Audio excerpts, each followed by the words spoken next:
Dominant Protector. Credit to the author. 7,421-30. Ang mga pangalan po na nandito ay galing sa mga name generator.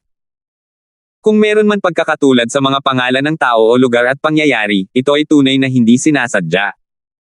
Elder Wu, huwag kang mag-alala. May sarili akong paraan ng pagprotekta sa sarili. Tiwala ako na hindi ako makakaharap ng labis na panganib. Tumigil na sa paggalaw si Terence nang magsalita siya. Kalahati ng katawan niya ay nasa latian na, at pabilis ng pabilis ang paglubog niya. Panganay na nakatatandang kapatid, mag-ingat ka. Natarante si Almira at napatigil din sa kanyang ginagawa. Sa puso niya, si Terence ang sentro ng kanilang koponan, kaya kailangan niya itong sundan ng malapitan. Saan man ito magpunta, susundan niya ito. Nang makita ang eksenang ito, biglang nakaramdam ng galit si Peter, at kumurap ang kanyang mga mata. Gayunpaman, hindi niya pinigilan si Almira.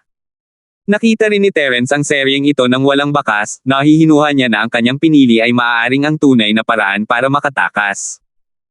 Di nagtagal, ang katawan ni Terence ay tuluyang napaligiran ng itim na putik, at ang buong mundo ay nalubog sa kadiliman. Ang tanging naramdaman niya ay ang paglubog pa rin ng kanyang katawan. Kung ordinaryong tao lang iyon, malamang patay na siya ngayon. Ang pressure sa latian ay hindi kayang labanan ng mga ordinaryong tao. Habang tumataas ang lalim ng butas, tumataas din ang presyon. Kahit ang isang cultivator na nasa foundation establishment stage o golden core stage ay maaaring hindi ito makayanan. Hinaranggan na ng latian ang spirit sense dati, pero hindi sinasadyang ginamit ito ni Terence pagkatapos niyang makapasok sa latian. Hindi napigilan ni Terence ang magulat. Napagtanto ni Terence na ang kanyang spirit sense ay hindi lamang malayang nakakapag-scan sa latian, kundi maaari rin itong bumuo ng harang sa paligid ng kanyang katawan, na nagpoprotekta sa kanya mula sa kapahamakan. Ang pinakamahalaga ay ang pagkonsumo ng ganitong uri ng banal na hadlang sa pandama ay napakaliit, halos balewala. Ito ay ibang-iba sa sitwasyon sa itaas ng latian kung saan hindi ito kayang makapasok ng espiritual na pandama. Masasabing ito ay dalawang sukdulan. Dahil din dito kaya madaling napansin ni Terence si Almira, na sumusunod sa kanya sa latian, at hinati ang hibla ng kanyang banal na pandama para protektahan ito. Kung hindi, sa kakayahan ni Almira, magiging lubhang mahirap para sa kanya na labanan ang pressure mula sa ilalim ng latian. Habang pinoprotektahan niya si Almira, nakita rin ni Terence sa banal na pandama si Peter na pumasok sa latian. Nang sandaling bumaba ang lalaking ito, halatang nagmamadali siyang lumapit kay Almira, malamang gusto niyang maging bayani na naigal iligtas sa dilag. Saka, napagtanto ni Peter na hindi pala kailangan ni Almira ang tulong niya. Napakawalang katwiran talaga nito. Sa tuwing makakahanap si Peter ng pagkakataong magtanghal, ito ay walang awang sinisira. Kaya pa rin ba niyang umarte ng masaya at maging cool? Galit na galit si Peter at walang malay na tumingin kay Terence. Halata na pumagit na si Terence para protektahan si Almira. Nabigla si Terence. Madilim ang mundo sa loob ng latian. Wala siyang makita kahit idilat niya ang kanyang mga mata. Tanging ang banal na sentido ang makakaalam sa sitwasyon sa loob ng latian, ngunit paano nalaman ni Peter kung nasaan sila ni Almira? Alinman kay Peter ay lubos na pamilyar sa loob ng latian at mayroong mga paraan na maihahambing sa pagtuklas ng kamalayang espiritual. Alinman kay Peter ay may malakas na espiritu at kayang gamitin ang kanyang espiritual na kapangyarihan sa parehong antas ng kay Terence. Mas gusto ni Terence ang unang posibilidad. Tutal, marami ng katulad na patunay na ginawa si Peter sa proseso. Isa pa, walang nakitang practitioner na may spirit o essence spirit si Terence sa sub-island, kaya medyo maliit lang ang pangalawang posibilidad. Matapos tumakbo si Peter papunta kay Almira, tila may napansin siyang mali kaya mabilis siyang lumingon para pagtakpan ito. Si Terence naman ay mas lalong nagulat. Sa ganitong uri ng saloobin, maaari kayang alam ni Peter na mayroon siyang espiritual na kamalayan na kayang magmasid sa bawat galaw niya. Kung tama ang hula niya, napakahirap paniwalaan.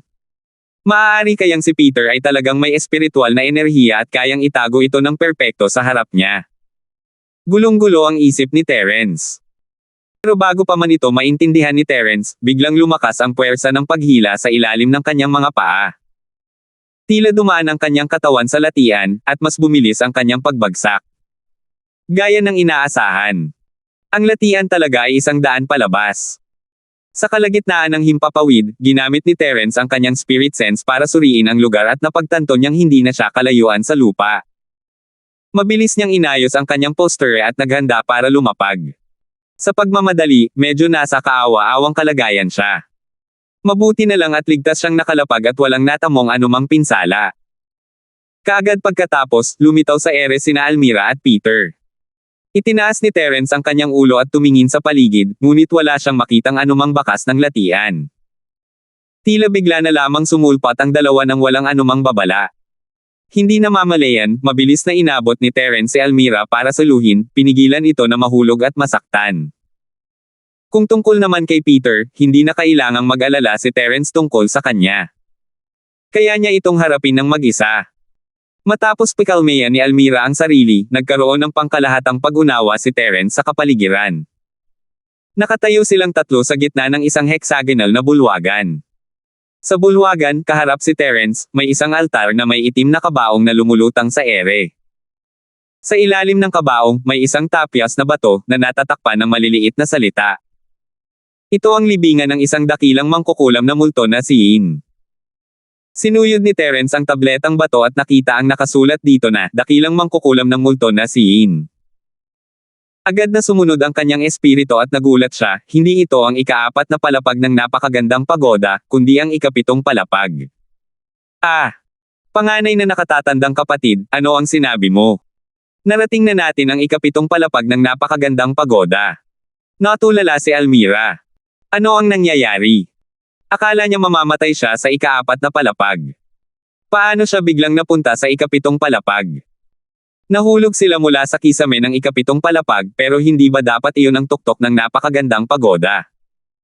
O ang tuktok ba ng tore ay talagang isang latian? Ano ba to? Ano ba to? Natatakot ako na ganoon nga ang nangyari. Tumingin si Terence kay Peter nang may pag-iisip bago dahan-daang naglakad papunta sa altar. Ang tabletang bato na ito ay ang epitaph ng dakilang mangkukulam ng multo na si Yin. Nakasaad doon na inilagay niya ang kanyang libingan sa ika-7 palapag ng napakagandang pagoda. Ito dapat ang lugar na iyon. Mabilis na lumapit si Almira at lumapit sa tapyas na bato para tingnan ito ng mas malapitan. Wala siyang banal na pandaman ni Terence para magbasa, kaya salita por salita lang ang kaya niyang basahin. Tama. May record talaga yan. Ito talaga ang ika-7 palapag ng napakagandang pagoda. Bulong ni Almira sa sarili habang patuloy na tinitingnan ang tapyas na bato. Kaya ang pangalan ng dakilang mangkukulam ng multo na si Yin ay Shontel. Noong panahon niya, wala siyang kapantay sa mundo na may iisang espada lang. Nagtayo siya ng sarili niyang lungsod sa kabundukan ng mga multo na Yin, kumuha ng mga bayani mula sa buong mundo, at naging Panginoon ng isang lungsod. Ang dahilan kung bakit napakalakas ng mangkukulam na multo na Yin ay dahil taglay niya ang napakagandang pagoda, at ang kanyang bilis ng paglilinang ang pinakamabilis sa lahat ng mga bayani. Sa huli, siya ay pinagtaksilan at malubhang nasugatan. Ang buong lungsod ng multo na Yin ay nawasak ng magdamag, at lahat ay namatay. Ginamit ng dakilang mangkukulam ng multo na Yin ang kanyang dakilang kapangyarihan upang tuluyang itago ang lungsod ng multo na Yin. Pagkatapos, gumawa siya ng ilang mga pagsasaayos at pumasok sa ika-7 palapag ng napakagandang pagoda upang mahinahong harapin ang kamatayan. 7,422. Mukhang bayani talaga ang dakilang mangkukulam na ito na multo na si Yin. Kahit medyo miserable ang katapusan, hindi pa rin nawala ang kanyang kabayanihan. Pagkatapos basahin ni Almira, hindi niya napigil ang sabihin, hindi ko inaasahan na ang dakilang salamangkero ng multo na si Yin ay babagsak ng ganito. Itinayo niya ang lungsod na ito gamit ang sarili niyang lakas. Talagang kahanga-hanga siya. Hindi masyadong inisip ni Terence iyon, ang atensyon niya ay halos kay Peter, palihim na pinagmamasdan ang ekspresyon at reaksyon nito. Habang pinupuri at binubuntong hininga ni Almira, tila medyo natuwa si Peter. Para bang nakaramdam siya ng karangalan na iginalang ni Almira ang dakilang mangkukulam ng multo na si Yin. Totoo nga, si Peter at ang dakilang mangkukulam ng multo na si Yin ay mayroong hindi maipaliwanag na koneksyon. Maaari kayang may nangyari sa lungsod ng multo ni Yin na hindi niya alam. Senior brother, kahit alam natin na ito ang ika-7 palapag ng napakagandang pagoda, bakit tayo napunta rito? Malinaw na nasa ika-4 na palapag tayo. Matapos basahin ni Almira ang tabletang bato, medyo nalito siya. Nasa ika-4 na patong pa rin ba ng latian ang iba pa? Ang dakilang mangkukulam ng multo na si Yin ay may kakayahang mag-set up ng spatial teleportation. Nakita na namin ito ng higit sa isang beses, kaya hindi nakakagulat na nakarating kami sa ika-7 palapag mula sa ika-4 na palapag. Nagkibit-balikat lang si Terence at ngumiti. Kaya, Ate Almira, hindi mo kailangang mag-alala kung bakit tayo bumaba mula sa kisame ng ika-7 palapag. Normal lang yan. Nag-isip sandali si Almira, at tila ganoon nga ang nangyari. Tungkol naman sa iba. Tumangala si Terence sa kisame at nagkalkula. Malapit na silang bumaba, di ba? Ang sekta ng Kenglan at ang sekta ng Sword Spring ay malamang na hindi na magtatagal kung gagamit sila ng pagtakbo para labanan ang latian. Matagal-tagal na rin mula nang bumaba sina Terence at ang dalawa pa, at natapos na ni Almira basahin ang mga salita sa tabletang bato. Sa pagkalkula ng oras, ang mga tao ng dalawang paksayon ay talagang parang mga palaso sa dulo ng kanilang pagtakas, at wala silang ibang magawa kundi ang lumubog sa latian. Gaya ng inaasahan, pagkasabi ni Terence, biglang nalaglag ang mga tao mula sa itaas na parang dumplings. Tumulong ng kaunti si Terence para hindi madapa at mapahiya sina Elder Wu at Elder Chen. Tungkol naman sa Asher Water Sect. Tinulungan niya sina Elder May at Norian.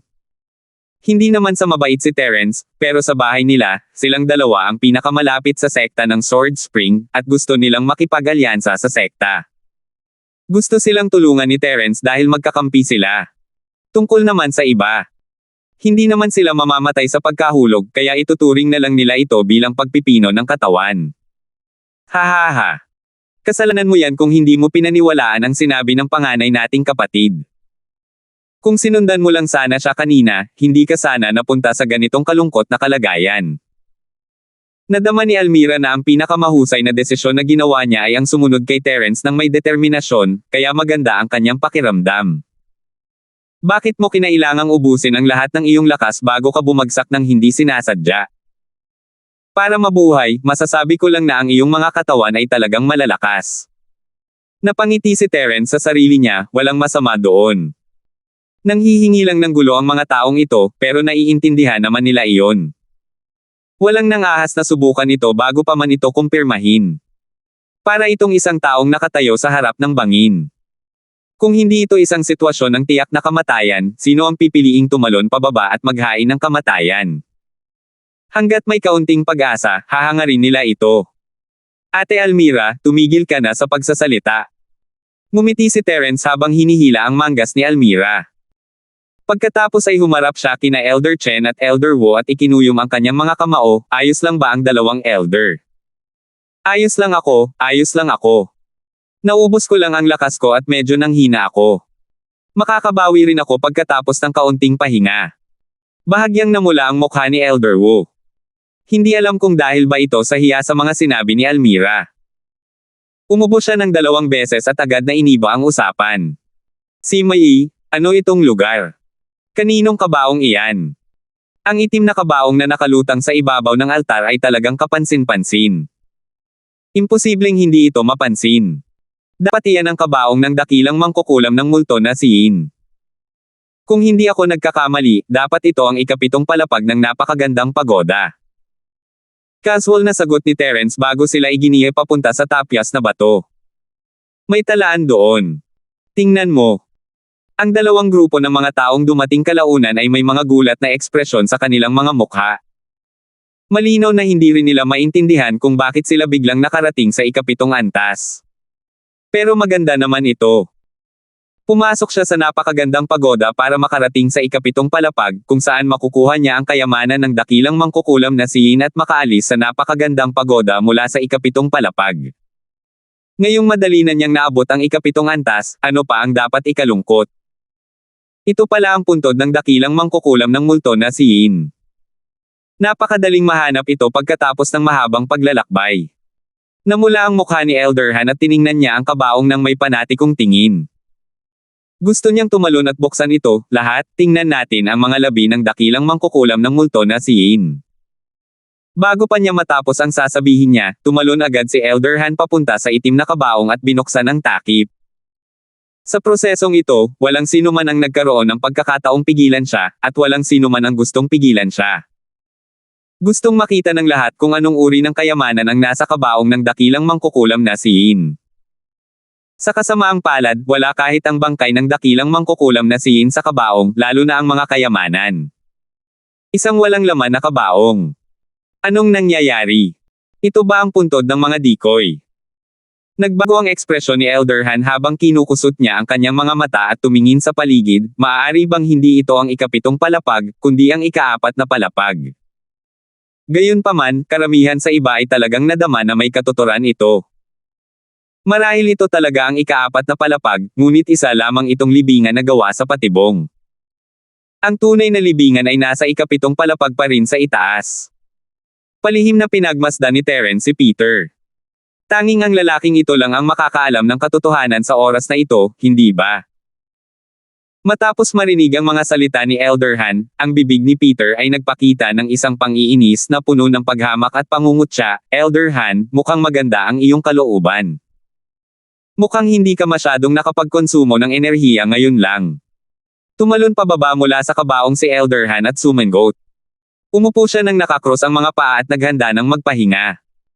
Dahil isa itong libingan na may mga patibong, maaaring walang anumang mabuti roon, kaya hindi na nagpatuloy sa paghahanap si nakatatandang Han. Nang makitang halos nakaupo na ang mga tao mula sa magkabilang paksayon at nagsimulang magpahinga, nagpakita si Peter ng isang bahagyang ngiti. Lumingon siya at hinayla ang braso ni Almira, dahan daw ang tumalon papunta sa altar. Bakit mo ako hinayla pataas? Kahit hindi lumaban si Almira, medyo hindi pa rin siya nasisiyahan. Magkakasama tayong lahat, pero hindi mo naman basta-basta pwedeng hilahin pataas at pababa ang mga tao, di ba? Little Almira, dito ka lang. Iimbitahin kitang manood ng magandang palabas. Humajejek si Peter Sheng at itinaas ang kanyang mga kamay. Sa hexagonal na bulwagan, hindi mabilang na sinag ng liwanag ang biglang lumitaw, na bumabalot sa buong espasyo maliban sa altar. Lahat ng tao sa lugar, kasama na si Terence, ay nakaramdam ng pagkakatali sa kanilang mga katawan, hindi makagalaw. Nag-iingat si Terence laban kay Peter, pero naloko pa rin siya. Madilim ang liwanag at malakas ang kapangyarihang kumapit pero hindi masyadong nag-alala si Terence. Hindi siya na-alerto ng Jade Space, ibig sabihin ay hindi naman nanganganib ang buhay niya.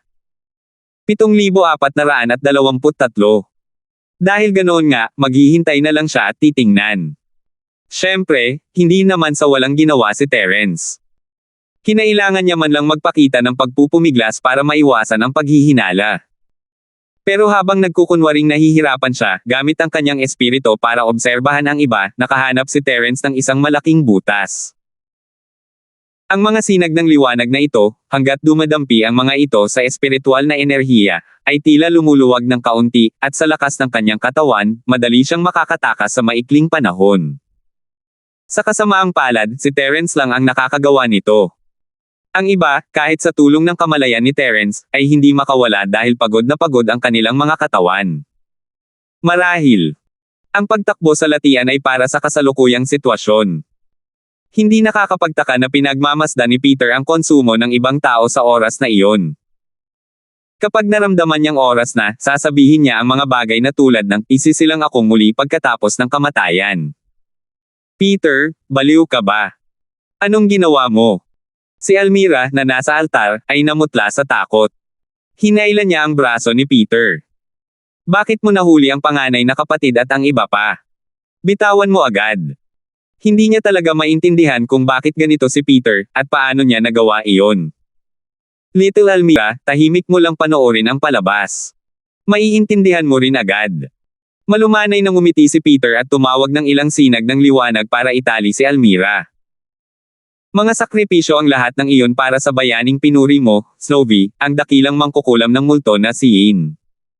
Nanlaki ang mga mata ni Almira habang hindi makapaniwalang nakatingin kay Peter. Sa sandaling ito, naramdaman niya na ang mga kasama na dumaan sa buhay at kamatayan kasama niya ay biglang naging lubhang hindi pamilyar. Ha. Hindi naman masama ang mga handog mo, alam mong darating ka, at maganda ang kalidad. Humarap si Peter sa mga tao sa ilalim ng altar at tumawa ng malakas, dahil sa mga dekalidad ninyong sakripisyo, marami akong magagandang bagay na aabangan. Dapat talaga akong magpasalamat sa inyo. Panalo si Peter. Ano ang relasyon mo sa dakilang mangkukulam ng multo na si In? Malamig na tumingin si Terence sa altar, matalim ang mga mata. O ikaw ba ang dakilang mangkukulam ng multo na si In? Si Mai. Ang talino mo talaga. Napansin mo pa nga ito. Nagkibit balikat si Peter nang walang pakialam, ibinoka ang kanyang mga kamay at ngumiti, sayang at huli mo nang nalaman. Kayo na ang lahat ng sakripisyo ko ngayon, pero mamamatay din kayong lahat mamaya. Dahil lahat tayo ay mamamatay, hindi mo kailangang magmadali. Dapat mo man lang kaming hayaang mamatay ng may malinaw na pag-unawa. Hindi natakot si Terence, sinapian mo ba si Peter? Tatawagin ba kitang Shontel o Peter ngayon? Sige, hahayaan kitang mamatay ng may malinaw na pag-unawa. Hindi natin sinayang ang oras natin bilang magkapareha. Ngumiti ng masama si Peter, ako si Shontel at Peter, kaya dapat kayong lahat mamatay, lalo na kayo, si Mai. Pero hindi mamamatay si Snowy. Mabubuhay pa rin siya ng maayos. Kailan mo sinakop si Peter? Unang beses mo sa lungsod ng multo na In. O matagal na ba iyon, at pagkatapos ay nagtatago na ito at hindi na kailanman nagpakita? Nahulaan ni Terence na malamang ito ang unang beses na pumunta siya sa bundok ng multo na In, sinapian si Peter. Kung sinapian na siya ni Shontel, pero wala siyang ginawa, siguradong magaling talaga magtago ang taong ito. Siyempre noong una kang pumunta rito. Kung hindi, malamang ay palagi na akong nasa bundok ng multo na In. Paano ako magkakaroon ng pagkakataong lumabas?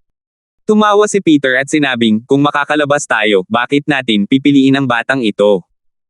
Siguro may mas angkop na martial artist para sa katawan ko. Hindi ka makakalabas, pero pagkatapos ng napakaraming taon, wala pa bang taong minahal mo? Tulad ko.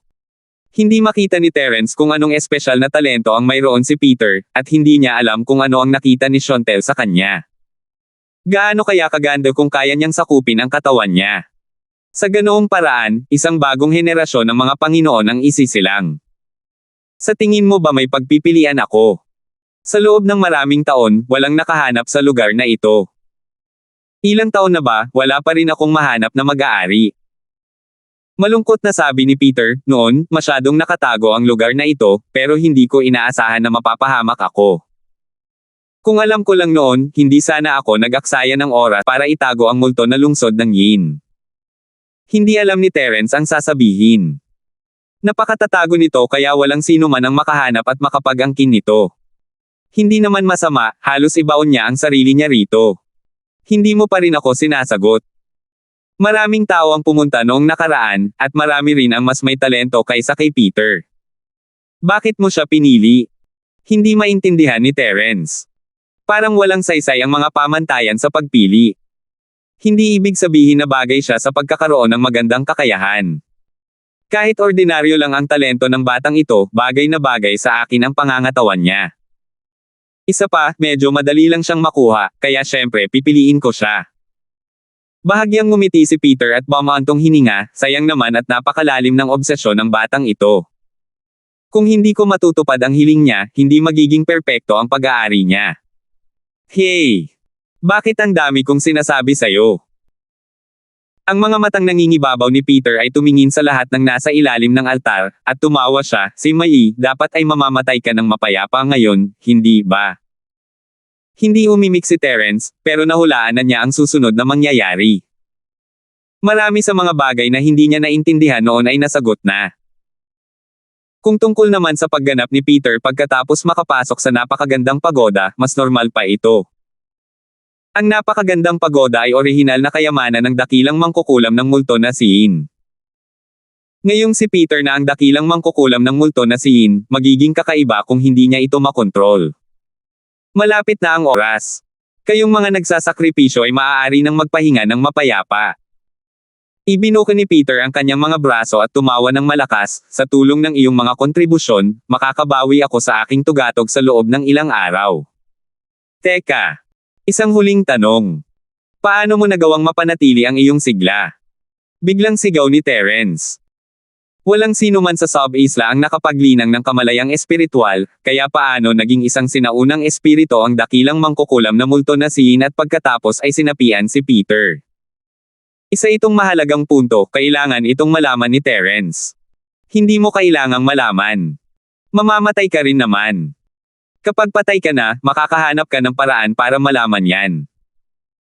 Naikuyom ni Peter ang kanyang mga kamay, at hindi mabilang na sinag ng liwanag ang nagsimulang humigpit. Biglang naramdaman ng mga taong nakakulong sa mga ito ang sakit ng pagkakasugat. At hindi lang isa o dalawa. Bawat sinag ng liwanag ay isang sugat. Mayroong hindi bababa sa libu-libong sinag ng liwanag na umiikot sa katawan ng iisang tao. Isa itong tunay na malupit na pagpapahirap. Hindi napigilan ng mga tao mula sa magkabilang panig ang mapaiyak sa sakit. Bagamat napakalakas ng kanilang mga katawan at hindi magiging giniling na karne sa loob ng ilang panahon, hindi sila makakatagal kung pisikal lang ang kanilang lakas. Malamang na mahuhulog sila sa isang desperadong sitwasyon sa lalong madaling panahon. Naramdaman din ni Terence ang sakit, ngunit hindi naman nanganganib ang buhay niya. Sa sandaling paginahin ito ni Peter, ginamit na ni Terence ang kanyang spirit sense para palambutin ang lahat ng liwanag at mabilis na nakawala mula sa halos lahat ng liwanag. Panalo si Peter. Bitawan mo ako. Sa altar, biglang nagpumigla si Almira ng buong lakas. Nakita niyang nasa panganib si Terence at agad na nabaliw. 7,424. Ang mga ilaw na ginamit ni Peter upang itali si Almira ay ilan lamang sa mga simbolikong ilaw, at ang mga ito ay ibang-iba sa mga taong nasa ibaba na nakabalot na parang dumplings. Kaya, sa pagsisikap ni Almira, nagawa niyang makawala mula sa liwanag. Pagkatapos, tumalon siya pababa mula sa altar. Nakatatandang kapatid, narito ako para iligtas ka. Hindi alam ni Terence ang sasabihin. Wala ka rito para iligtas ako, nandito ka para iligtas kita, hindi ba? Hindi mo ba nakikita na halos malaya na ako? Sister Almira. Nabigla si Peter nang hindi niya mapigilan si Almira. Gusto niyang habulin si Almira nang hindi niya namamalayan, ngunit bigla niyang hinawakan ang kanyang ulo gamit ang dalawang kamay at nagpakita ng masakit na ekspresyon. Sinamantala ni Terence ang pagkakataong makatakas at mabilis na tumalon, dahilan para maibalik si Almira sa altar. Kung hahayaan siyang mahulog sa liwanag, talagang magdudulot siya ng gulo. Matapos mapatahimik si Almira, hinugot ni Terence ang kanyang malademonyong espada at sinimulang iligtas ang mga nakulong na miyembro ng Sword Spring Sect. Napakahina ng liwanag, ngunit nakadagdag si Terence ng kaunting spirit sense sa talam. Sinamantala niya ang panangga ni Peter upang mabilis na iligtas ang mga tao mula sa Sword Spring Sect. Pagkatapos, tumulong ang mga tao mula sa sekta ng Sword Spring upang maalis ang mga tao mula sa sekta ng Kenglan, kung sakaling mapatay sila ni Peter pagkatapos niyang gumaling. Gayunpaman, tila hindi naman masamang patayin ang mga tao ng Azure Water Sect. Sa isang kisap mata, lahat ng taong nakulong sa liwanag ay nasa altar na. Nanginig ng ilang beses ang katawan ni Peter at bumalik sa normal. Hihihi. Ang galing mo talaga. Nakatakas ka naman sa napakaikling panahon. Yumuko si Peter at ngumiti ng masama, pero sa tingin mo baligtas ka. Napaka-inosente mo. Bago pa niya matapos ang kanyang mga salita, hindi mabilang na sinag ng liwanag ang muling sumikat at tumama sa mga tao ng dalawang sekta sa altar mula sa lahat ng direksyon. Panalo si Peter. Tumigil ka. Biglang humakbang si Almira at hinaranggan ang daanan ni Peter. Sumigaw siya, gumising ka, ikaw si Peter. Hindi si Chantel iyon. Hindi iyon ang dakilang mangkukulam na si Ian. Ikaw ang aming katuwang. Gumising ka. Halatang nagulat si Peter, at sandaling tumigil ang liwanag sa kalangitan. Hahaha, batang Almira, tama ka. Ako si Peter. Ibinuka ni Peter ang kanyang mga braso at tumawa, pero ako rin si Chantel. Siya ang dakilang mangkukulam ng multo na si Ian. Siya ang pinuno ng bundok ng multo na si Ian. Ang hari ng lungsod ng multo na si Ian. Muling sumikat ang liwanag sa hangin, ngunit sa sumunod na sandali, muling nagyelo ang liwanag sa hangin. Iyon ay dahil may matalas na talim na nakatutok sa leeg ni Almira. Wala akong pakialam kung ikaw si Peter o si Chantel. Kapag naglakas loob kang gumalaw ulit, mamamatay ang babaeng ito. Bukod kina Noren at Yunki, ang natitirang inner disciple ng Asher Water Sect ay banihag si Almira. Ngumisi siya at sinabing, kung wala kang pakialam sa kanya, subukan mong gumalaw. Pakawalan mo siya. Kung hindi, ipapaalam ko sa iyo kung ano ang ibig sabihin ng mas mabuting mamatay na lang. Nanlamig ang mukha ni Terence. Masyado siyang naging pabaya sa pagkakataong ito. Si Peter lang ang pinagtutuunan niya ng pansin at hindi niya inaasahan na biglang aatakihin ng mga tao ng sekta ng Kenlan si Almira. Kung masaktan man kahit kaunti si Ate Almira, pagbibigyan ko ng hindi mabata na halaga ang sekta ng asol na tubig ninyo. Si Mai, tumahimik ka. Kasalanan mo ang lahat ng ito, kaya kailangang magdusa ng ganito si Sister Almira. At ikaw na walang hiya. Baliw na sigaw ni Peter. Bitawan mo agad si Sister Almira, kung hindi ay puputulan kita sa libo-libong piraso, jijilingin ang mga buto mo, at ikakalat ang mga abo mo. Nagbago ang mga mukha ng mga matatanda ng sekta ng Kenlan, ngunit walang nagsalita. Mali nga ang pagdukot ng kakampi, ngunit wala ni isa sa kanila ang tanga. Malinaw nilang nakita na sa mga taong naroroon, tanging si Almira lamang ang makakapigil kay Peter. Kung gusto niyang makatakas ng walang pinsala, ang tanging paraan ay kontrolin si Almira. Isa pa, sinabi ni Terence na pagbayarin niya ang sekta ng Kenlan ng halagang hindi nila kayang bayaran, na siyang ikinailang nila. Isang maliit na disipulo ng outer sect ng Sword Spring Sect, kahit na mayroon siyang kaunting lakas at talento, paano niya magagawang maging kawalang galang sa Asher Water Sect? Tumigil ka nga. Peter, sino ang tinatakot mo? Kapag nakawalan ko ang babaeng ito, mamamatay pa rin ako.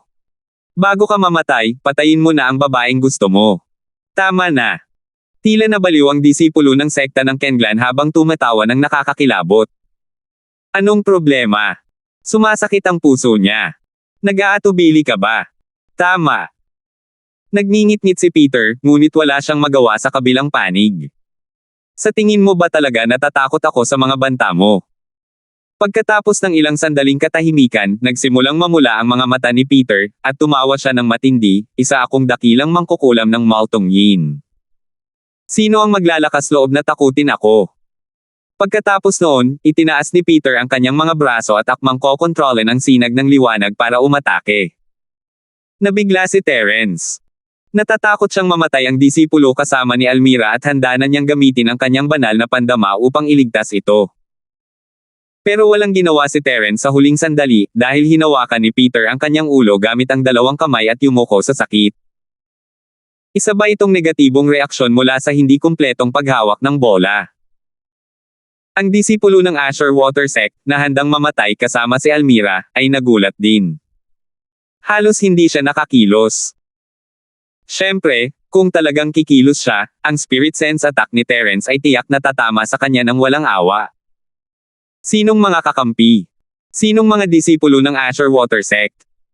Sa harap ng kaligtasan ni Almira, pawang mga basura sila na hindi dapat banggitin. Bitawan mo si Almira. Hahayaan kitang mabuhay. Napahawak si Peter sa kanyang noo, kumunat ang kanyang noo habang nakatitig sa disipulo ng Asher Water Sect. Pagkatapos, nagbago ang kanyang boses at sumigaw siya sa mahinang boses, patayin mo siya kung manggahas ka. Papatayin kita. Lahat kayo, sama-sama kayong sumalakay at patayin siya ngayon na. Nakita ni Elder Han ang pagkakataon at sinigawan ng iba na sumalakay, hanggat napatay ko ang Peter na ito, matatapos ang lahat ng panganib. Patayin. Malakas na sigaw ni Elder Wu at sumugod papunta kay Peter. Natural na sumunod ang ibang mga tao mula sa sekta ng Kenlan, habang ang iilan mula sa sekta ng Spring Sword ay nag-atubili sandali bago sumali sa grupong nakapalibot kay Peter. Tanging si Terence lamang ang nakatayong hindi gumagalaw, malamig na nakatitig sa disipulong may hawak kay Almira. Bitawan mo si Almira. Ayokong sabihin pa yan sa ikatlong beses. Hindi kita bibitawan. Ano bang magagawa mo sa akin? Ang talam sa kamay ng disipulo ng Asher Water Sect ay mas lalong dumaikit sa leeg ni Almira, na nag-iwan pa ng madugong hiwa. Kung hindi ko hinawakan ang babaeng ito, sa tingin mo ba ay buhay pa tayo? Hindi ko alam kung mabubuhay pa ako. Kung patuloy mong bibihagin si Ate Almira, sigurado akong hindi na ako mabubuhay. Mas lalong nanlamig ang mukha ni Terence, puno na ng intensyong pumatay ang puso niya. Sa tingin ko nasa iisang grupo kayo ni Peter, di ba? Hahaha. Sige, subukan mo. Sapat na ang napatay ko. Si Mai, halika rito at tumulong. Patayin si Peter at magiging ligtas si Almira. Natatakot din si Elder Wu na aatakihin talaga ni Terence ang mga disipulo ng sekta ng Kenglan. Sa oras na ito, kung mayroon silang panloob na tunggalian sa sekta ng Kenglan, ang mga taong nasa panig niya ay mabilis na mamamatay. Sa kasamaang palad, sa paningin ni Terence, kahit na ang Sword Spring Sect o ang Azure Water Sect, hindi sila kasing halaga ni Almira. 7,425. Kaya naman, nanatiling hindi natinag si Terence. Napaka-inosente mo. Sa tingin mo ba matatalo mo ako sa napakagandang pagoda? Tumawa ng malakas si Peter, at ang kamay na nakatikip sa kanyang ulo ay lumuwag din, na parang nawala ang dating impluwensya. Ang hindi mabilang na mga sinag ng liwanag sa hangin ay muling nagpakita ng kanilang kapangyarihan at agad na tinakpan ang buong altar. Bago pa man makalapit ang mga tao ng dalawang sekta kay Peter, muli silang nabigkis ng mga sinag ng liwanag. Ang disipulo ng sekta ng Kenglan na may hawak kay Almira ay nakatuon sa pagharap kay Terence. Nabigla siya at nakontrol ng hindi mabilang na sinag ng liwanag. Ang talam sa kanyang kamay, na nakadikit sa leeg ni Almira, ay nahila palayo ng liwanag. Pagkatapos, ang mga mata ng disipulo ay napuno ng takot habang pinapanood niya si Almira na pinapante sa tabi ni Peter ng liwanag. Pagkatapos noon, ang buong katawan ng disipulo ay nabalot ng liwanag, at hindi na niya makita ang nangyayari sa labas. Wala na siyang nagawa kundi ang pilitin ang liwanag. Walang hiya ka. Ang lakas ng loob mong takutin ako at lapastanganan ang batang si Almira. Hindi talaga siya matutubos kahit mamatay pa siya ng 10,000 beses. Nabawi ni Peter ang kontrol sa sitwasyon sa isang iglap, pinaikit ang kanyang mga mata at ngumisi, pero huwag kang mag-alala, hindi kita hahayaang mamatay ng ganoon kadali. Sinabi ko na sa iyo, ang paghihiwa-hiwalay sa iyo ay awa na para sa iyo. Isa ka lamang sakripisyo, papaiyakin kita ng 100 araw. Tungkol naman sa iba pang mga sakripisyo, masunurin lamang kayong ayalay ang inyong mga buhay. Ito ang kaluwalhi siyang ipinagkaloob sa inyo ng dakilang mangkukulam ng Maltong Yin. Patayin mo na lang ako. Kung mamatay ang panganay kong kapatid, mas gugustuhin ko pang mamatay kasama niya. Dinala si Almira sa harap ni Peter dahil sa liwanag, ngunit mahinahon siyang ngumiti at sinabing, patay na si Peter. Hindi namin kayang ipaghiganti ng panganay kong kapatid si Peter, kaya dapat tayong mamatay. Sister Almira, anong pinagsasabi mo? Ako si Peter. Bahagyang nagbago ang ekspresyon ni Peter, at hindi namamalayang nahawakan ng mga daliri niya ang noo niya, na parang may pabago-bagong nangyayari sa isip niya. Huwag kang magloko, munting Almira, alam mo ba kung gaano kita kamahal? Para sa'yo, wala talaga akong pakialam. Maniwala ka sa akin, hindi kita hahayaang magdusa kung susundin mo ako. Hindi ikaw si Peter. Hindi kailanman ipagkakanulo ni Peter ang kanyang mga kasamahan sa koponan. Puno ng determinasyon ang mukha ni Almira. Naiinis lang ako sa sarili ko dahil sa pagiging mahina ko at hindi kita kayang patayin. Gawin mo na. Hayaan mo akong mamatay kasama ang panganay kong kapatid. Mas mabuti pa rin iyon kaysa sa tumira kasama ka. Puti. Sa tingin mo ba talaga ayokong patayin ka? Itinaas ni Peter ang kanyang kamay sa galit, at pagkatapos ay nagbago muli ang kanyang ekspresyon. Little Almira. Ako talaga si Peter. Huwag kang magalit sa akin. Basta't ikaw ang magiging daw partner ko, maibibigay ko sa iyo ang buong sub-island bilang regalo. Noon, walang kapantay si Shontel sa mundo. Ngayon, kasama ang babaeng multo na si Yin, maaari na rin niyang pamunuan ang mundo. Tinatawag mo pa rin ang sarili mong Peter. Dakilang mangkukulam ng multo na Yin, huwag mong sayangin ang oras mo. Nasabi ko na mas gugustuhin ko pang mamatay kasama ang panganay kong kapatid kaysa mabuhay kasama ka. Kumunat ang noo ni Almira, ngunit may bahid ng kalungkutan sa kanyang mga mata. Tutal, si Peter ay ang kanyang kasamahan sa koponan na dumaan sa buhay at kamatayan kasama niya. Masyadong miserable para sa kanya na humantong sa ganito. Puti. Pinagmukhaan kita pero ayaw mo. Ako. Snowy. Mahal na mahal talaga kita. Puti, pwede kayong magkasama ni si Mai sa impyerno. Hawak ni Peter ang kanyang ulo gamit ang dalawang kamay. Nagbago ang kanyang mukha at mabilis na nag-iba. Marahil ito ay dahil sa matinding banggaan sa pagitan ng kamalayan ni Peter at ni Shontel. Nasa liwanag si Terence, ngunit hindi siya ganap na nakagapos tulad ng iba. Mayroon siyang kamalayan na nagpoprotekta sa kanya, kaya mayroon siyang kaunting espasyo para gumalaw. Dahil sinamantala ang pag-uusap ni na Almira at Peter, muntik nang makatakas muli si Terence. Gayunpaman, sa oras na ito, ang mga mata ni Peter ay naging ganap na mapula-pula. Ikinumpas niya ang kanyang mga kamay at ipinikit ang mga ito, habang tumatawa ng kakaiba, kailangang mamatay kayong lahat. Walang dapat mag-isip ng buhay. Ang aking mga sakripisyo, hayaan ninyong mamulaklak ang mga pulang bulaklak. Daan-daang libo ng liwanag ang tumama kay Almira mula sa lahat ng direksyon, na para bang papatayin siya ng mga ito. May lungkot sa mga mata ni Almira, ngunit kalmado ang kanyang ekspresyon. Hindi siya umiwas, at handang harapin ang kamatayan ng harapan.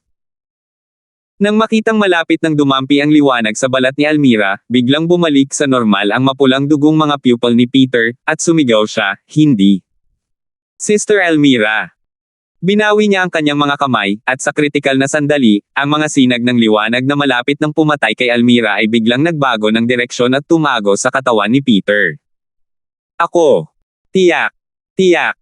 Hindi ko hahayaang saktan mo. Si Little Almira. Agad na namutla ang mukha ni Peter, at may bakas ng dugo na tumulo mula sa sulok ng kanyang bibig. Natagos ang kanyang katawan ng liwanag, at talagang puno ito ng mga butas. Gayunpaman, may ngiti ng ginhawa sa mukha ni Peter. Natigilan si Almira sa biglaang pagbabago ng pangyayari at hindi niya alam kung paano magre-react. Natatakpan na lang niya ang bibig niya nang hindi niya namamalayan. Nanlaki ang mga mata niya habang nakatitig kay Peter. Pinanood niya itong mabawi ang pamilyar niyang tingin at ngiti. Si Almira, na kalmado kahit nasa bingit ng kamatayan, ay biglang nakaramdam ng bare sa lalamunan at nanlabo ang kanyang paningin. Siya pa rin ang kakampi na maaaring ipagkatiwala ang kanyang buhay at buhay sa kanya. Munting Almira. Pasensya na. Ako. Maaaring hindi nakita. Protektahan. Ngayon. Umubo si Peter ng dugo habang nakangiti, at paulit-ulit na sinabi, Ikaw. Sa hinaharap. Kailangan mong protektahan ang iyong sarili. Naramdaman ni Almira ang dalawang mainit na agos ng tubig na dumadaloy sa kanyang mga pisngi. Bagamat hindi siya kailanman nagkaroon ng anumang damdamin para kay Peter, hindi siya isang halaman. Paano siya magiging walang puso? Paanong hindi siya maaapektuhan ng mga kilos ni Peter? Para mailigtas si Almira, nagawa ni Peter na kontrolin ang kanyang katawan nang sapian siya ng dakilang mangkukulam na si In. Anong klaseng lakas ng loob ito? Sister Almira. Ingatan mong mabuti ang mga ito. At linangin mong mabuti sa hinaharap. Ang maputlang mukha ni Peter ay nagpakita ng kakaibang pamumula, at ang kanyang pananalita ay naging mas matatas, ngunit hindi ito senyales ng pagbuti ng kanyang pinsala, kundi isang senyales ng kanyang huling pagningning. Tiningnan ni Almira ang nanginginig na kamay ni Peter. Sa kanyang palad ay may 3 kristal na may iba't ibang kulay. Ang kristal ay naglalaman ng kapangyarihan ng metal, ng lupa, at ng tubig, at ito ay eksaktong kapareho ng Fire Spirit Crystal at Wood Spirit Crystal. Walang duda, ito ang mga espiritual na kristal na ginto, lupa, at tubig. Kakawala lang ni Terence sa pagkakatali at sumugod palabas dala ang demonyong espada, ngunit ang lahat ay nangyari ng napakabilis. Hindi alam ni Terence ang sasabihin habang nakatingin kay Peter. Hehe, si Mai. Regalo ko ito kay Sister Almira, wala ka bang ideya tungkol sa mga ito? Sa simula, dapat sana ay bantayan ng mga ito ang ika-4, ika-5, at ika-6 na palapag. Pero kakaiba ang iyong pagganap. Natakot si Shontel na baka kunin mo silang lahat. Kaya inilipat niya na lang kayong lahat sa ika-7 palapag. Umubo ulit si Peter ng dugo at saka ngumisi, sayang naman at nagamit lahat ng mga pukana ni Shontel, pero binaligtad ko pa rin ang sitwasyon. Hahaha. Sa wakas ay naintindihan na ni Terence kung bakit sila dumiretso sa ika-7 palapag pagkatapos ng ika-4 na palapag. 7,426. Lumabas na ang dakilang mangkukulam ng multo na si Yin ay naiwala ang dalawang kristal ng espirito kay Terence at sa iba pa, at nagpasya siyang ibunyag ang kanyang tunay na intensyon. Gayunpaman, kaya ba niyang baligtarin ang sitwasyon sa teritoryo ng dakilang mangkukulam na si Yin sa pamamagitan lamang ng pagkuha ng mga kristal na ito? Siyempre, hindi na kayang itanong pa ni Terence ang mga ito. Hindi na kailangan. Huwag kang mag-alala. Hindi ko ipagnanasa ang mga bagay na ibinibigay mo kay Ate Almira. Tumanggaw si Terence ng seryoso, nagpapahiwatig na hindi niya ito pagnanasaan. Gayunpaman, kapag kailangan niya ito, hihiramin niya ito kay Almira. Naniniwala siyang hindi siya tatanggihan ni Almira. Kung gayon, nakahinga ako ng maluwag. Gamaan ang ekspresyon ni Peter at ipinilit ang 3 kristal sa kanyang kamay kay Almira. Umubo pa siya ng ilang subo ng dugo, at pakiramdam ni Terence ay malapit na siyang mamatay sa pag-ubo ng dugo. Sa totoo lang, ang pinakadakilang pamanang dakilang mangkukulam ng multo na si Yin ay ang napakagandang pagoda. Sayang at hindi ko ito makontrol. Hindi ko ito maibibigay sa iyo. Si Mai, halika rito, may sasabihin ako sa iyo. Tumanggaw si Terence at naglakad papunta sa tabi ni Peter. Siyempre, hindi magiging banta si Peter kay Terence kahit na bumalik pa siya kay Shontel. Si Mai. Lil Snow. Iiwan ko na siya sa iyo. Kailangan mo. Protektahan siya. May ibibigay ako sa iyo. Bilang gantimpala. Nandito na ang bagay na iyon. Pahina ng pahina ang paghinga ni Peter, at halos hindi niya magawang bumulong ng ilang salita sa tainga ni Terence. Malinaw na malapit nang matapos ang kanyang huling hininga, naaalala mo ba? Sa huli, mangako ka sa akin ng isang bagay. Patayin. Patayin. Iyon. Bastardo. Sino ang humawak? Nasaktan. Sister Almira.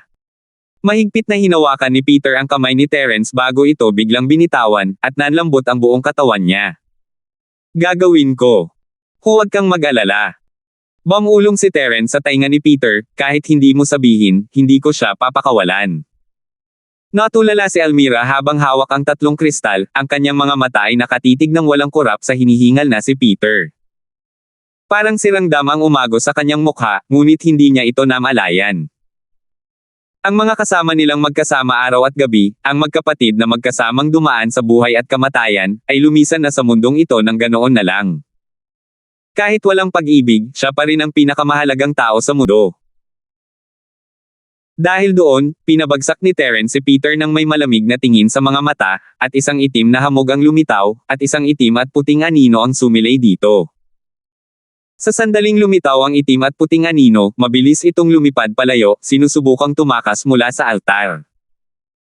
Hindi na kailangang sabihin, ito ang dakilang mangkukulam ng multo na si Yin, si Shontel, na sumapi kay Peter. Kamay na umaagaw ng kaluluwa. Hindi nagsalita si Terence at ginamit ang kanyang spirit attack, handang patayin ang kaluluwa. Inaasahan niya na hindi basta-basta mamamatay ang walang hiyang ito. Tanging ang katawan ni Peter ang namatay. Maaari pa ring umalis ang sinaunang espiritu ni Shontel at hanapin ang susunod na target na sakupin. Madaling dama po ang kamay ni Terence sa itim at puting anino. Gayunpaman, matapos tamaan ng kamay na humihila ng kaluluwa, ang anino ay nahati sa 2, parang tuko na nabali ang buntot. Biglang bumilis ang tibok ng puso ni Terence, hindi na gumagana ang kamay niya. Kahit na nagawa niyang makuha ang kaluluwa, kalahati pa lang iyon.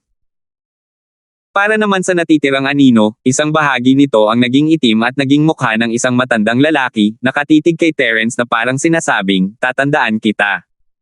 Maghintay ka lang. Siyempre, ngayon na ang oras para tumakas, kaya hindi siya nang ahas na magsalita. Mabilis siyang nawala pagkatapos ng bahagyang pag-ugoy. Pero kung iisiping mabuti, hindi pa nakakabawi ang diwa ni Terence, kaya normal lang na hindi nakamit ng kamay ang nais nitong epekto. Kung nasa tugatog lang si Terence, madali niyang mapapatay si Shontel, pero ngayon ay wala na siyang kakayahang maglunsad ng pangalawang spirit sense attack. Ang tanging mapapanood niya lang ay mawala si Shontel. Pero malamang hindi rin naging madali kay Shontel ang lahat. Mayroon siyang sikretong pamamaraan para protektahan ang kanyang espiritu, ngunit kinuha pa rin ni Terence ang isang bahagi nito. Ang natitira ay malamang na matagal bago makabawi at magkaroon ng pangalawang katawan. Kung tungkol naman sa halong puting bahagi, malamang na ito ay ang sinaunang espiritu ni Peter. Sa kasamaang palad, patay na ang kanyang pisikal na katawan, at hindi niya kailanman nalinang ang kanyang sinaunang espiritu. Malamang na malapit na siyang makasama ni Shontel. Habang tumatakas ang dakilang mangkukulam ng multo na si Yin, ang mga sinag ng liwanag sa paligid ng altar ay unti-unting lumabo at naglaho, na inilalantad ang mga tao ng dalawang sekta. Wala silang espiritual na pandama gaya ni Terence, at hindi man lang nila maalagaan ang kanilang sarili matapos mapalibutan ng liwanag. Wala silang ideya kung ano ang nangyayari sa gitna ng altar, ngunit nang makita nila ang katawan ni Peter sa lupa, halos naunawaan na nila. Sa oras na ito, tinulungan na ni Terence si Almira na kolektahin ang 3 kristal, kaya hindi alam ng mga tao mula sa magkabilang panig ang tungkol sa ani ni Almira. Ang mga taong ito na lumabas mula sa liwanag ay gulat na lumingon sa paligid, natatakot na may mangyari. Si Mai, pinatay mo si Peter. Kahit na tinanong iyon ni Noren, alam na niya ang sagot sa kanyang puso. Bukod kay Terence, hindi maaaring si Almira iyon, tama ba? Habang nakatingin sa nakakalokong pag-iyak ni Almira. Halatang halata na hindi siya iyon. Hindi sumagot si Terence kay Kay nang nag-iingay. Sa halip, bigla siyang sumugod gamit ang kanyang pinakamabilis na bilis at sumugod sa harap ng disipulong nagbihag kay Almira. Diretso na suntok gamit ang swing, suntok gamit ang hook, hampas sa seiko, hampas sa tuhod, sipa gamit ang whip, sipa gamit ang roundhouse. Sunod-sunod na suntok at sipa ang damapo sa katawan ng malas na lalaki, at para siyang sirang sako, hindi man lang siya makalagpas sa lupa, lalo na't hindi siya makalaban o makadepensa. Si Mai. Anong ginagawa mo? Nagalit ng husto ang 3 matatanda at sinugod si Terence, sinusubukang iligtas ang sarili nilang mga disipulo. Sa kasamaang palad, naubusan na sila ng enerhiya at hindi makagalaw ng kasing bilis ni Terence. Nang mapigilan nila si Terence, natapos na niya ang kanyang pag-atake. Ang huling hiling ni Peter ay patayin ang disipulong nagbihag kay Almira. Siyempre, hindi rin naman hahayaang makawala ni Terence ang lalaking ito, kaya naman bigla siyang umatake. Pero hindi siya agad pinatay ni Terence, parang napakadali lang yan para makatakas. Si Mai, anong ibig mong sabihin? Gusto mo bang maging kaaway ng ating asol na sekta ng tubig? Sinaman siya ng tingin ni Elder Wu at sumigaw ng agresibo, sa tingin mo ba ay wala kaming magagawa sa iyo dahil lang sa para kaming mga palaso na nasa dulo ng kanilang paglipad? Tumahimik ka. Kung gusto mong mamatay, ayos lang sa akin na paalisan ka.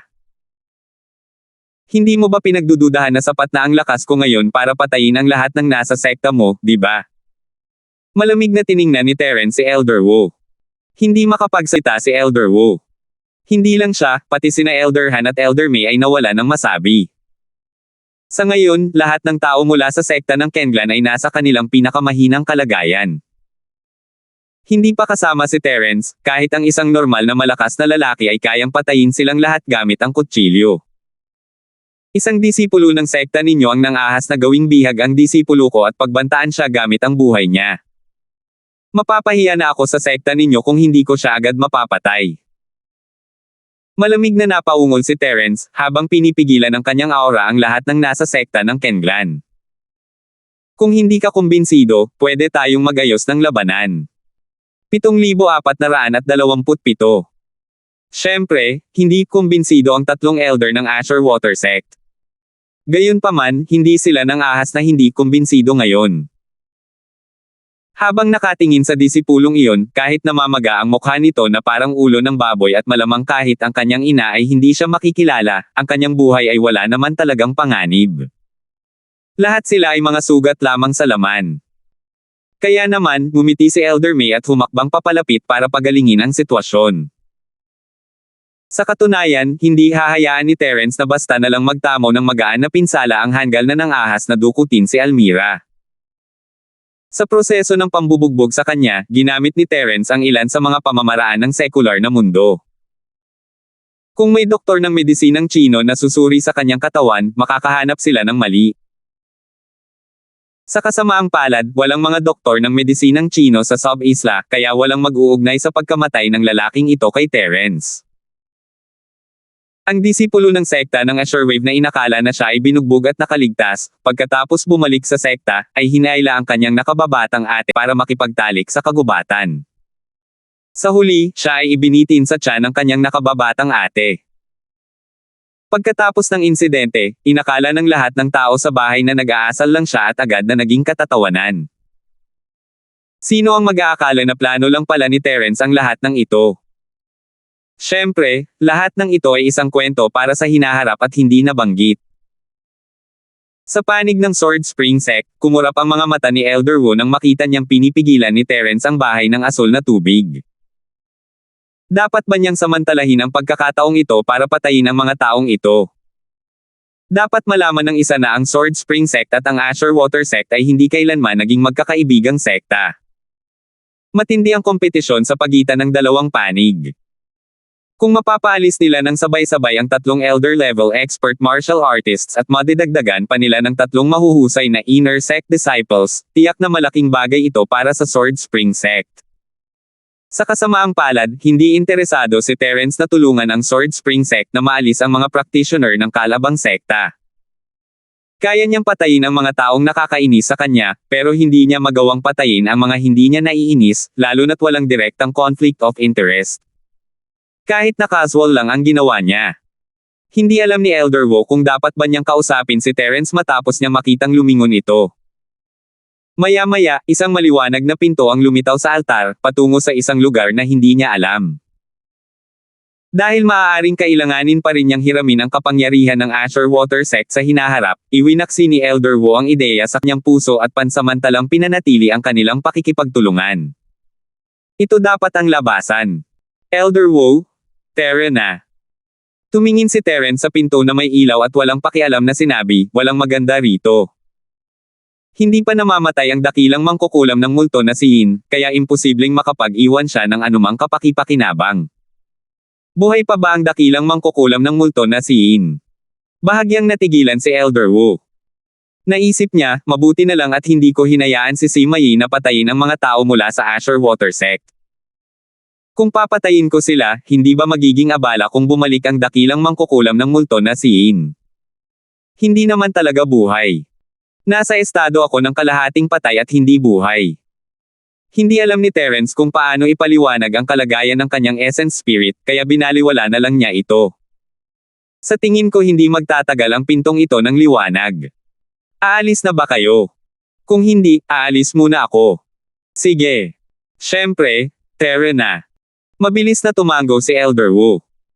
Bilang commander, hindi kailanman naging mali ang mga desisyon ni Terence noon, kaya maging si Elder Wu ay handang makinig sa mga utos ni Terence. Wala ring anumang pagtutol ang mga tao mula sa sekta ng Azure Wave. Sa puntong ito, wala nang saysay para sa kanila ang magkaroon ng anumang pagtutol. Ang pinanatiling simple at panatilihing buhay ang pinakamabisang bagay. Iniisip kung paano sila napunta sa labi ng dakilang salamangkero ng multo na si Yin matapos dumaan sa napakaraming paghihirap at muntik ng mamatay, at kung paano sila nakapasok sa napakagandang pagoda ng napakatagal, ayaw talaga nilang tanggapin ang katotohanan na wala silang napapala sa huli at napakaraming tao ang namatay. Sa kasamaang palad, walang silbi ang hindi pagpayag. Ang tanging natatanggap na lang nila ay malas sila sa operasyong ito. Binuhat ni Terence ang bangkay ni Peter at naglakad kasama si Almira sa maliwanag na pinto. Paglabas nila, hindi sila pumunta sa tuktok ng linglong pagoda, kundi sa labasan sa ilalim ng bangin. Maginhawa ito, kaya mas kaunti ang nalalakad ng lahat. Pagkatapos umakyat ni Terence at ng iba pa, sinalubong nila si Yunbao at ang iba pang naiwan at inilibing doon si Peter. Pagkatapos ay naghiwalay at umalis ang dalawang grupo. Habang pabalik sa Sword Spring Sect, medyo mabigat ang kapaligiran. Tutal, maraming tao ang namatay sa kanilang paglalakbay, kaya walang sino man ang gustong makipag-usap. Si Almira, sa partikular, ay hindi pa nakakawala sa kalungkutan ng pagkamatay ni Peter. Hindi sila nag-usap habang nasa daan. Pagkabalik sa Sword Spring Sect, pinauwi na ang lahat. Ang mga gantimpala at pamamahagi ng misyon ay tatanggapin pagkatapos ng isang gabing pahinga. Sa ika-6 na araw, dumating si Elder Wu sa tugatog ng mahabang bigot at tinipon ang maliit na pangkat ni Terence. Sima Yi, hayaan mong ipakilala kita. Ito ang pangalawang pinuno ng sekta na si Zhang na namamahala sa mga misyong may mataas na antas. Ang pagsusuri, gantimpala, at pamamahagi ng puntos ng mga misyong nasa ikawalong antas ay pawang pinagpapasyahan ng pangalawang pinuno ng sekta na si Zhang. Unang ipinakilala ni Elder Wu ang lalaking nasa katanghaliang gulang sa tabi niya kay Terence at sa iba pa. Siya ang pinuno ng Vice Sect ng Sword Spring Sect. Binabati ng disipulo ang pinuno ng sekta ng Bise. Wala talagang pakialam si Terence sa bise o sa pinuno, pero teritoryo ito ng iba, kaya kinailangan niyang magpakita ng kaunting paggalang. Hindi na kailangan ng formalidad. Nabalitaan kong medyo mapanganib ang misyon mo ngayon, at hindi talaga madaling makabalik ng ligtas. Nagsumikap ka. Matapos ngumiti ng may pagpipigil ang pinuno ng sekta ng Vice, sinabi niya sa isang nakapagpapatibay na tono, magpatuloy ka sa pagtatrabaho ng husto sa hinaharap. Talagang kailangan ng sekta ang mga kabataang tulad mo na mamumukod tangi. Salamat, Bise, pinuno ng sekta. Walang pakialam na ikinuyong ni Terence ang kanyang kamao, ngunit iniisip niya na dapat na siyang umalis na lang dito. Bakit ba ang daming sinasabing kalokohan ng lalaking ito? Siya ang pangalawang pinuno na namamahala sa mga matataas na antas ng misyon, ngunit naramdaman ni Terence na may mali sa pagpunta niya sa mahabang tuktok ng bigot ng panlabas na sekta. Gaya ng inaasahan, muling kinumpirma ni Terence ang kanyang hula, diretsyong nagsalita ang pinuno ng sect ng Vice pagkatapos ng ilang opisyal na salita. Magaling ang ginawa mo sa pagkakataong ito. Hindi ka tatretuhan ng masama ng sekta, lalo na si Sima Yi. Nabalitaan kong malaki ang naitulong mo.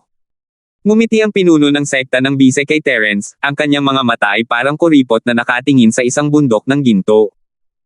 Bago ang pagsusuri at ang gantimpala ay ibigay, Sima Yi, kunin mo muna ang mga samsam sa digmaan na nakuha mo mula sa misyon. Kailangan mong ibigay ito sa sekta, at bibigyan ka ng sekta ng karagdagang gantimpala batay sa halaga ng mga samsam. Tumaas ang kilay ni Terence, kaya nandito siya para sa mga kristal ng apoy at kahoy. Ibinuka niya lang ang bibig at gustong agawin ang mga nasamsam sa digmaan na pinaghirapan ng iba na makuha. Hindi ba't pangarap lang iyon? Pangalawang pinuno ng sekta, Zhang, sa palagay ko ay hindi ko pa naririnig na kailangan nating ibigay ang mga samsam ng digmaan sa panahon ng isang misyon sa sekta. Mayroon bang ganoong patakaran? Kalmado ang mukha ni Terence habang nakatingin sa mga mata ng lalaki. Kung ayaw ibigay ng disipulong ito ang mga samsam ng digmaan, ano ang mangyayari? Sima Yi, anong problema mo? Dumilim ang mukha ng deputy sect leader na si Zhang at malamig niyang sinabi, ang mga high-level mission ay para lamang sa sekta. Lahat ng kikitain sa proseso ay natural na mapapa sa sekta. Kung hindi, bakit magkakaroon ng gantimpala sa pagkumpleto ng misyon? Makatuwiran ang mga salitang ito, ngunit hindi itinakda ng mga patakaran ng sekta na ang mga samsam ng digmaan sa proseso ng misyon ay dapat ibigay sa sekta, at ito ay nakasalalay pa rin sa kahandaan ng tao. Medyo nahihiya si Elder Wu, wala siyang pagpipilian. Mayroon man o wala ang Fire Spirit Crystal at Wood Spirit Crystal, ang antas ng pagkumpleto ng misyon at mga gantimpala ay nasa ibang antas. Hindi niya ito itatago kay Terence. 7,428. Hindi niya alam ang tungkol sa iba pang 3 kristal, kung hindi ay isusumbong niya ito sa Sword Spring Sect. Pangalawang pinuno ng sekta na si Zhang, gusto lang malaman ng disipulong ito, mayroon bang ganitong patakaran sa sekta? Ano ang mangyayari kung hindi mo ito ibibigay? Hindi natakot si Terence, hindi siya umatras dahil lang sa ang isa ay ang pinuno ng sekta ng Vice. Sa harap ng Panginoong ito, may karapatan ka bang magtanong? Hinubad ng pangalawang pinuno ng sekta na si Zhang ang kanyang palakaibigang maskara at ngumisi, binibigyan kita ng pagkakataon sa pamamagitan ng paghiling sa iyo na ibigay ito. Huwag mong isipin na magiging maayos ka kung hindi mo ibibigay ito. Ang ibig sabihin ng mga salita niya ay kailangan niya itong ibigay kahit anong mangyari. Kung tutuusin, pag nakawan lang nila siya. Hehe, bakit ang buhay na buhay dito? Pati ang deputy sect leader ay nandito. Unti-unting nawala ng balanse ang kapaligiran. Nang malapit na nilang bunutin ang kanilang mga espada, biglang dumating si Elder Chin at sinubukang patahimikin ang sitwasyon sa pamamagitan ng isang ngiti. Bakit kayo lahat ay may ganitong pangit na ekspresyon sa inyong mga mukha kapag dumarating ang matandang ito?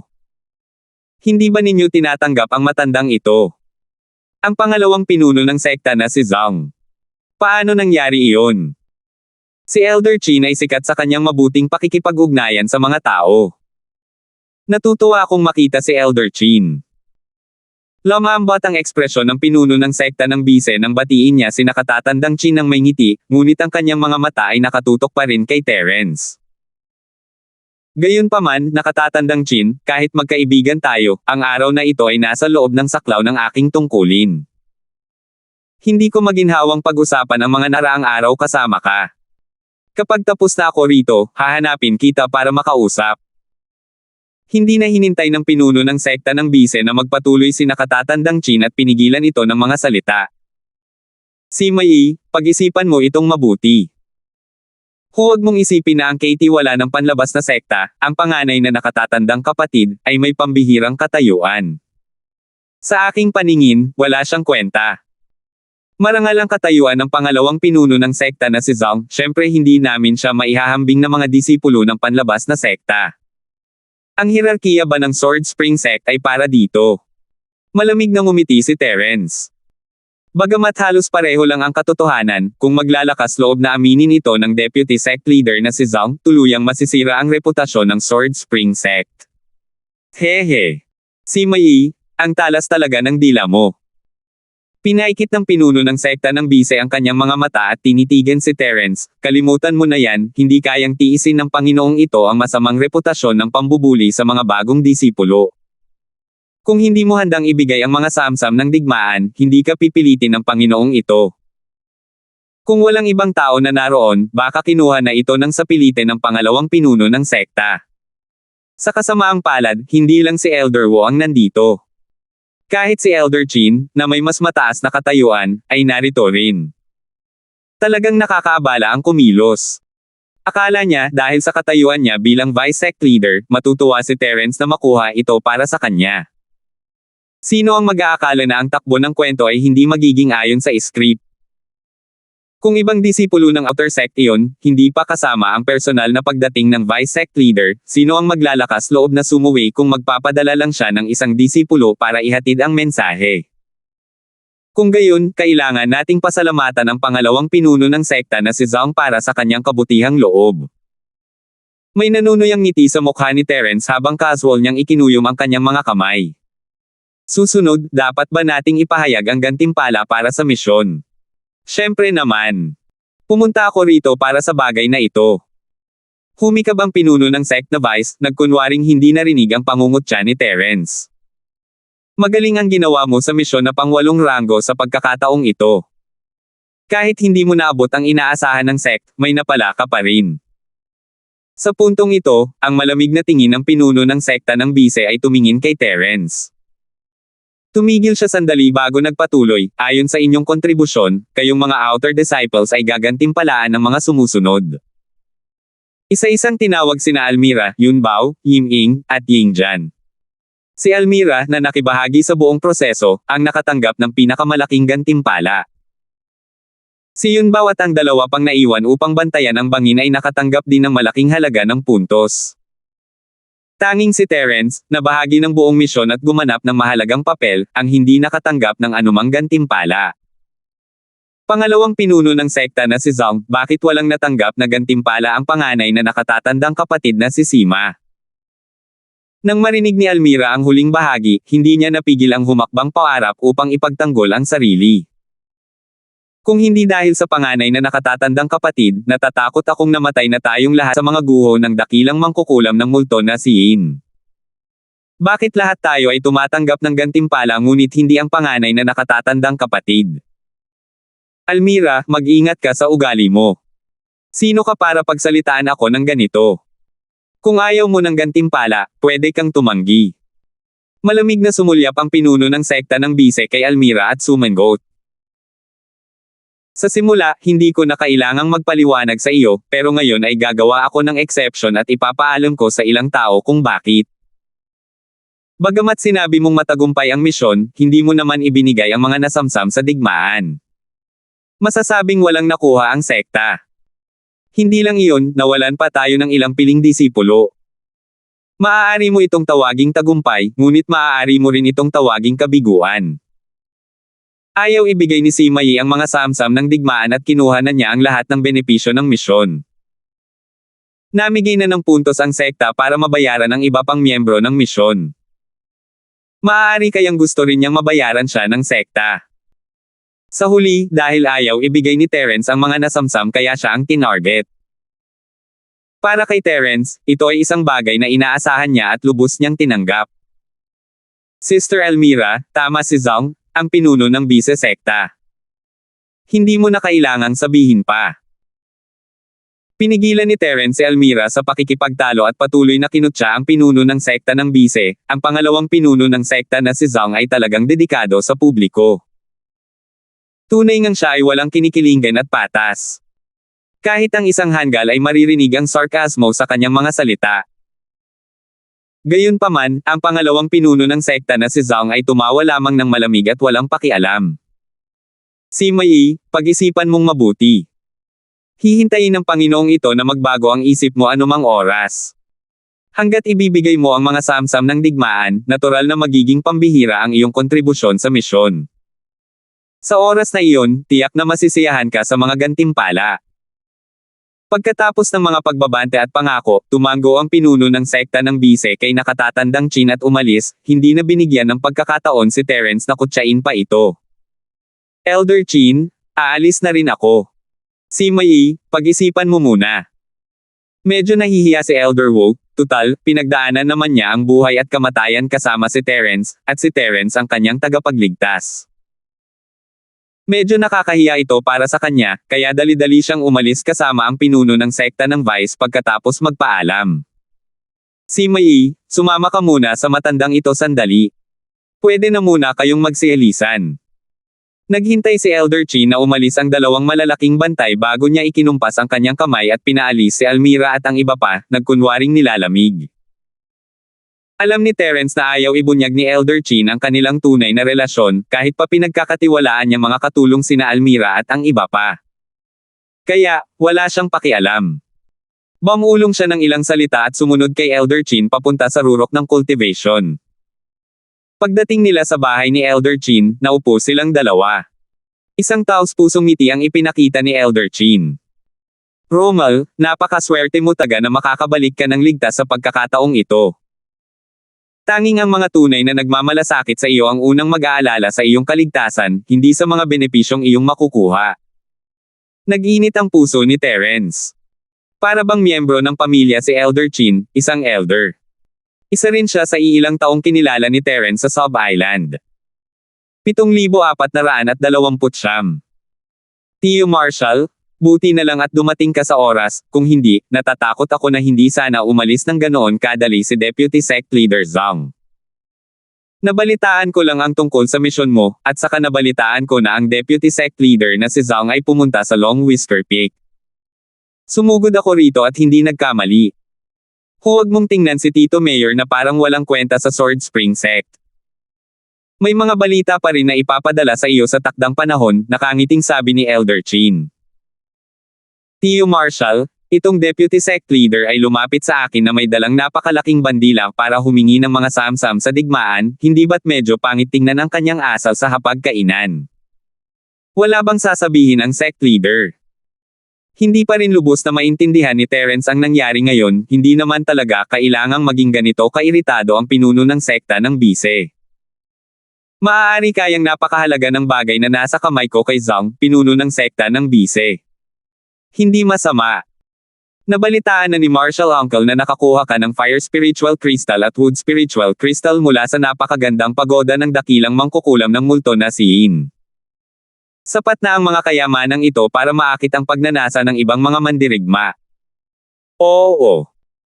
Hinaplos ni Elder Chin ang kanyang balbas at same time na sinabi, para kay Deputy Sect Leader Zhang, ang halaga ng dalawang kristal na ito ay mas lalong hindi masukat, dahil direktang nauugnay ito sa pagbiti ng kanyang lakas.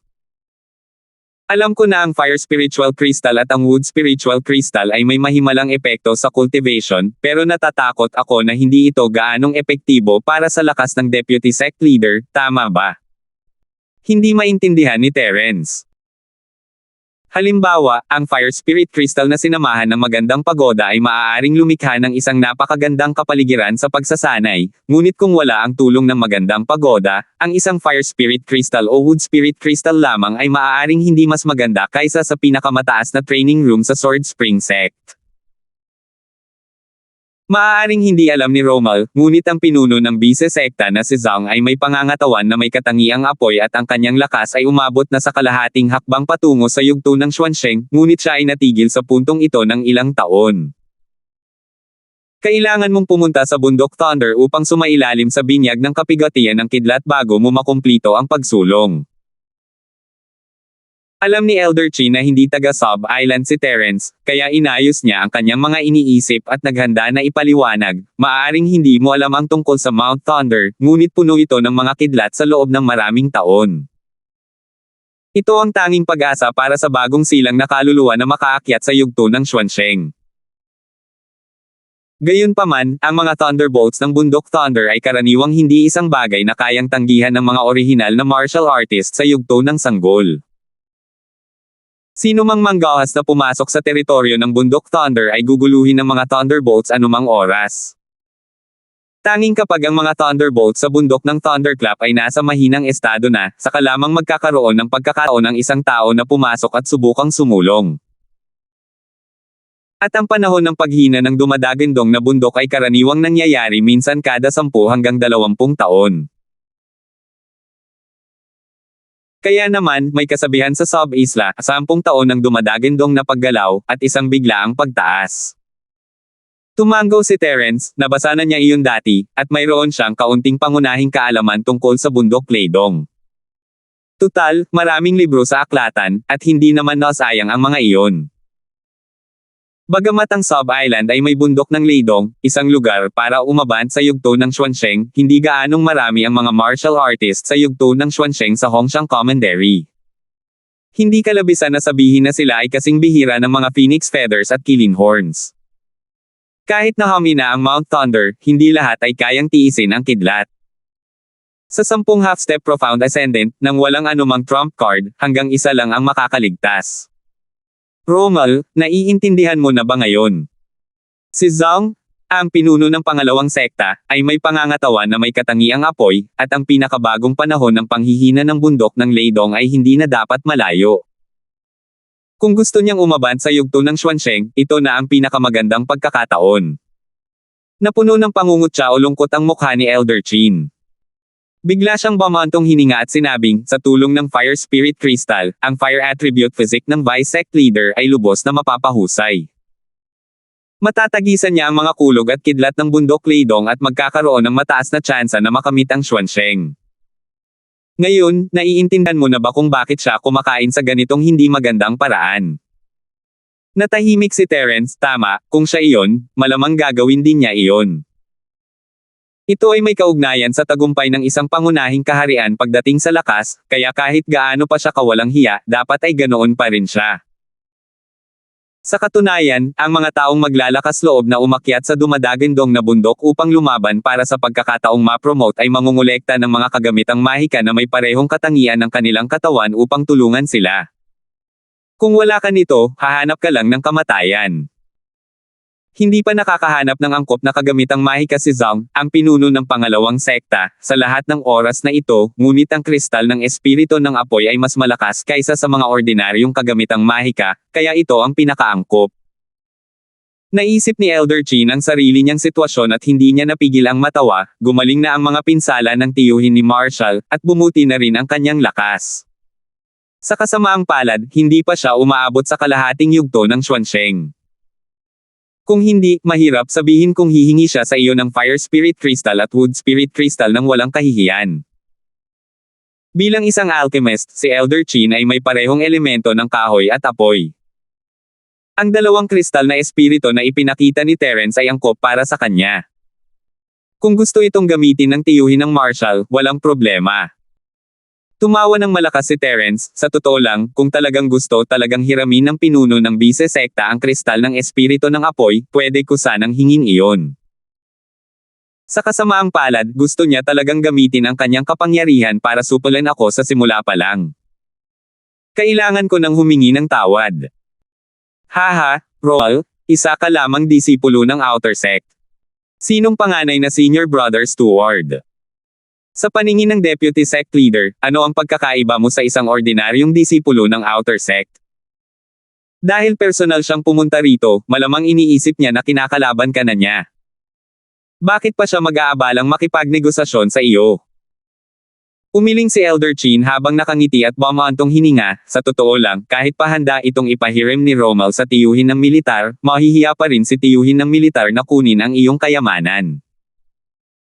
Kahit anong uri ng mahiwagang kagamitan ito, malamang na tuluyan itong masisira pagkatapos umakyat sa bundok Playdong, at ang natitirang 20% ay hindi ligtas. Ang Wood Spirit Crystal at ang Fire Spirit Crystal ay napakahalaga, at kaya nitong lubos na mapataas ang kakayahan ng gumagamit na labanan ang Lightning Tribulation. Gayunpaman, hindi sila matigas, at malaki ang posibilidad na mapinsala ang mga ito. Kaya hindi inirerekomenda ng Martial Uncle na ipahiram mo ang Fire Spirit Crystal. Kung talagang pinahiram niya ito, wala nang babalikan.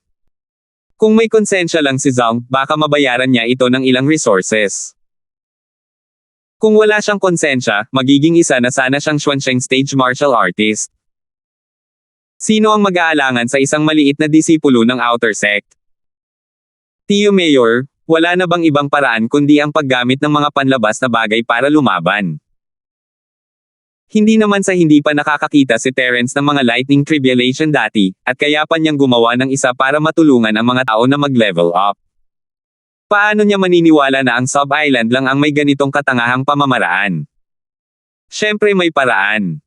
Ito ay ang paggawa ng mga tableta para sa Thunder Tribulation.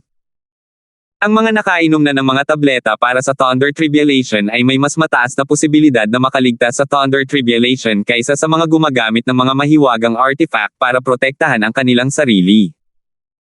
Nakita ni Elder Chin ang kakaibang ekspresyon sa mukha ni Terence at naisip niyang hindi pa naririnig ni Terence ang tungkol sa Thunder Peel. Magiliw niyang idinagdag, sa sub-island na ito, ang tawag dito ay Thunder Peel. Sa panig mo, dapat ay may ibang pangalan ito. Tawag ba ito sa Xuansheng Golden Peel o kung ano paman? Ang tabletang ginagamit natin para makaakyat sa Xuansheng stage ay tinatawag na Thunder Profound Peel. Pinino ito mula sa Thunder Mystical Vine bilang pangunahing sangkap. Dapat ito ang tinutukoy ni Martial Uncle, di ba? Bahagyang tumango si Terence. Kakaiba ang ekspresyon ng mukha niya hindi dahil sa narinig niya ang tungkol sa Thunder Peel, kundi dahil sa hindi niya akalaing magkakaroon ng katulad na tableta rito. Hindi lang niya alam kung pareho ang komposisyon ng Thunder Peel at Thunder Mystic Peel. Oo. Narinig ko na ang pagbanggit ni Senior Brother tungkol sa Thunder Profound Peel dati. Gayunpaman, ang ating sub-island ay walang Thunder Mystical Vines, kaya kahit na ang Thunder Calamity Peel at Thunder Mystical Peel ay may magkatulad na medicinal effect, hindi sila lubos na magkapareho. Paulit-ulit na tumango si Elder Chin at sinabing may nahihiyang ekspresyon, sayang naman at hindi sapat ang aking alchemy skills. Hindi ako makakagawa ng Thunder Tribulation Peels. Kung gusto kong matagumpay na makagawa ng Thunder Tribulation Peels, kailangan ko munang maabot ang mahiwagang Ascension Stage. 7,430. Kung wala ang lakas ng misteryosong yugto ng Ascension, hindi niya magagawa ang Thunder Tribulation Peel. Gayunpaman, kung wala ang Thunder Tribulation Peel, hindi madaling makaakyat sa misteryosong yugto ng Ascension. Kaya, nahulog siya sa walang katapusang siklong ito. Tio Mayor, ngayon lang ako nakakita ng Thunder Tribulation Peel, kaya hindi ko alam kung gaano ito kaepektibo. Pero mayroon akong Thunder Profound Peel dito, kaya dapat mas maganda pa ang epekto nito. Kumuha si Terence ng Thunder Elixir at ibinigay ito kay nakatatandang Chin, kung angkop ito, maaari mo na itong gamitin. Bago ang pagbukas ng bundok ng Thunderclap, sikapin mong itaas ang iyong lakas sa kalahating hakbang na Xuansheng at pagkatapos ay samantalahin ang pagkakataong sumulong sa Xuansheng. Romal, mayroon ka ba talagang Thunder Profound Peel? Nagulat si Elder Chin, at nanginginig ang kanyang nakaunat na kamay.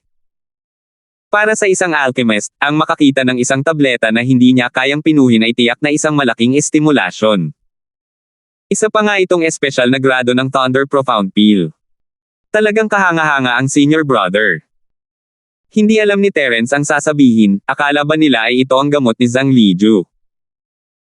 Pero hindi mahalaga iyon ang naisip ni nakatatandang Chin, at hindi na kinailangang magpaliwanag ni Terence. Romal, huwag mong basta-basta ilabas ang napakahalagang Thunder Profound Pill na yan. Itago mo na yan agad. Paulit-ulit itong tiningnan ni Elder Chin bago ibinalik kay Terence.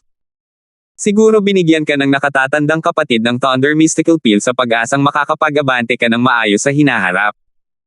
Mag-iisip si Marshall Uncle ng ibang paraan para makahanap ng mahiwagang kagamitan para protektahan ka. Huwag kang mag-alala. Bago pa man siya matapos, nakita niyang uminom si Terence ng isa pang special grade Thunder Elixir na kapareho niya. Nanlaki ang mga mata ni Elder Chin, at hindi na niya maituloy ang sasabihin. Sasabihin sana ni Terence sa kanya na pumunta muna sa mahiwagang yugto ng pag-akyat at saka gumawa ng tableta ng Thunder para sa kanya, ngunit naisip niya na hindi na kailangan. Hindi naman malaking bagay ang uminom pa ng isa o dalawang tableta ng Thunder dahil siya naman ang kanyang Panginoon. Tio Mayor, humanap ka ng pagkakataong ibigay itong Thunder Elixir sa Deputy Sect Leader para hindi na niya maalala pa ang Fire Spirit Crystal. Tutal, hindi naman mahirap makuha ang Thunder Elixir para sa akin. Ngumiti si Terence at nagkibit balikat, saka ibinalik ang tableta kay nakatatandang Chin. Kung matagumpay na makakausad ang Marshall Uncle sa pagkakataong ito, magkakaroon ng malaking taga-suporta ang disipulong ito sa hinaharap. Sa palagay ko ay magagawa mo ang anumang gusto mo sa Sword Spring Sect. Hahaha, hindi mo man lang binigyan ng mukha ang pinuno ng sekta na vice dati. Ngayon, magagawa mo na ang anumang gusto mo sa sekta. Tumawa ng malakas si Elder Chin. Dahil sinabi iyon ni Terence, malamang ay may dala pa siyang mas maraming Thunder Mystical Pills. Hindi na kailangang maging mapagmataas, kung gayon, hindi magiging magalang ang Marshall Uncle. Sayang naman at walang magandang maibibigay sa iyo ang Marshall Uncle, nahihiya talaga ako. Isa lamang itong gamot. Pamilya tayo, kaya hindi mo kailangang maging magalang. Marshall Uncle, tinatrato mo ako bilang isang tagalabas. Malaki ang mapapala ko kung mapopromote ka, Tito. Walang pakialam na sabi ni Terence. Tama ka. Ngayon, inaabangan ko nang makita ang paghina ng Bundok Thunder. At saka, ang Thunder Elixir ay ibinigay ko sa Deputy Sect Leader, dapat ko bang sabihin sa kanya na ibinigay mo ito sa kanya? Hinaplos ni Elder Chin ang kanyang balbas at nag-alangan. Romal, kahit na ang pagbibigay ng Thunder Profound Pill sa Vice Sect Leader ay maaaring tuluyang malutas ang problema ng Fire Spirit Crystal, naisip mo na ba kung anong dahilan ang dapat mong ibigay sa kanya? Isa ka lamang ordinaryong Outer Sect Disciple, paano ka nagkaroon ng ganitong kayamanan? Kung magtatanong si Zhang, ang pinuno ng Bisa-sekta, hindi na kailangang magsalita pa si Tio Mayor. Kailangan mo lang ipahiwatig sa kanya na ang apelyido ko ay Sima, at tama na iyon. Minsan, ang isang hindi pagkakaunawaan ay maaaring makapag-alis ng lahat ng gulo. Misteryosong ngumiti si Terence. Haha, batang-bata ka. Narinig ko na rin ang mga chismis na yan sa labas. Kung hindi ko lang alam na hindi ka taga Sub Island, maniniwala sana yan, tiyuhin mo. Sige, huwag kang tumakbo kung wala kang gagawin. Mag-cultivate ka ng mabuti ng mag-isa. Gamit ang Fire Spirit Crystal at Wood Spirit Crystal, mabilis ang pag-unlad mo. Nagsalita pa si Elder Chin ng ilang salita at saka nagtanong tungkol sa mga detalye ng paglalakbay patungo sa maltong bundok ng Yin. Narinig na niya ang balita dati, pero mission briefing pa lang iyon, wala itong maihahambing sa mismong paglalarawan ni Terence. Ipinaliwanag ni Terence ang lahat mula sa simula, hindi na masyadong detalyado. Pinagsama-sama lang niya ang ilang mahahalagang punto at sinabi kay nakatatandang Chin. Hindi napigilan ni Elder Chin ang mapabuntong hininga matapos marinig ang tungkol kay Peter at sa dakilang mangkukulam ng multo na si Yin, si Shontel. Pagkatapos noon, umalis na si Terence. Hindi na siya bumalik sa Long Whisker Peak pagkatapos umalis sa Cultivation Peak, bagkus ay naghanap siya ng isang liblib na sulok at kinuha ang flying saucer na ginawa ni Han Jingjing. Sinasabi lang ni Elder Chin kay Terence na huwag umalis sa sekta ng walang dahilan, at mag-focus sa kanyang pagsasanay, at ngayon ay handa na siyang tumakas. Walang pagpipilian si Terence, kailangan niyang gawin ang biyaheng ito. Ang kanilang destinasyon ay ang lungsod ng Multoniin, at bago namatay si Peter, sinabi niyang may gusto siyang ibigay kay Terence, pero hindi niya sinabi kung ano iyon, kundi ang lokasyon lang ng bagay. Napakaraming tao, kaya nagpa siya si Terence na gamitin ang bilis ng lumilipad na platito para pumunta sa maltong kabundukan ng Yin. Gusto niyang makita kung anong kayamanan ang sineseryoso ni Peter. Mabilis na sumakay si Terence sa flying saucer at nilagyan ito ng light refraction technology sa ilalim ng takip ng gabi. Kumislap ang flying saucer at naglaho ng walang bakas. Matapos itakda ang mga coordinate, ang flying saucer ay pumasok sa auto-flight mode. Ang bilis ng paglipad sa isang tuwid na linya ay mas mabilis kaysa sa bilis ng pagtakbo sa lupa. Hindi nagtagal at bumalik si Terence sa sirang bangin. Si Peter, ang disipulong nanakit kay Ate Almira ay dapat patay na ngayon. Huwag kang mag-alala, paprotektahan ko si Ate Almira. Bumaba si Terence sa lumilipad na platito at naunang pumunta sa puntod ni Peter. Bumalik ako para kunin ang bagay na nabanggit mo. Kung makakasalubong ko ang sinaunang espiritu ng dakilang mangkukulam ng multo na si Yin, si Shontel, papatayin ko siya habang nasa daan. Kung nagmamasid ka mula sa langit, hayaan mong manatili ang lalaking iyon sa lungsod ng multo na si Yin. Matapos makipag-usap kay Peter ng ilang sandali, pumasok muli si Terence sa lagusan mula sa labasan sa paanan ng bangin, at mabilis siyang bumalik sa lungsod ng multo ni Yin. Pinalawak niya ang kanyang banal na pandama at natuklasan na ang tahimik na lungsod ng multo na Yin ay ganap na walang buhay. Isa itong lungsod ng multo, at walang bakas ng sinaunang espiritu ni Shontel. Tila hindi ipinakita ni Peter ang kanyang espiritu, at ang dakilang mangkukulam ng multo na Yin ay nakatakas na at hindi na bumalik sa lungsod ng multo na Yin. Ang lokasyon na sinabi ni Peter kay Terence ay nasa Linglong Pagoda pa rin, kaya hindi na nag-aksaya ng oras si Terence sa labas at dumiretso na sa Linglong Pagoda. Maya-maya, bumalik si Terence sa Linglong Pagoda at pumasok sa gate ng tao. Nakakapasok na ang mga tao mula sa mga pintuan ng langit at lupa dati, ngunit hindi pa nagagalaw ang pintuan ng mga tao. Nakaalerto pa rin si Terence nang pumasok siya, dahil maaaring sinubukan siyang kutsain ni Peter bago siya namatay. Salamat po at sinamahan ninyo ako, ingat lagi mga master.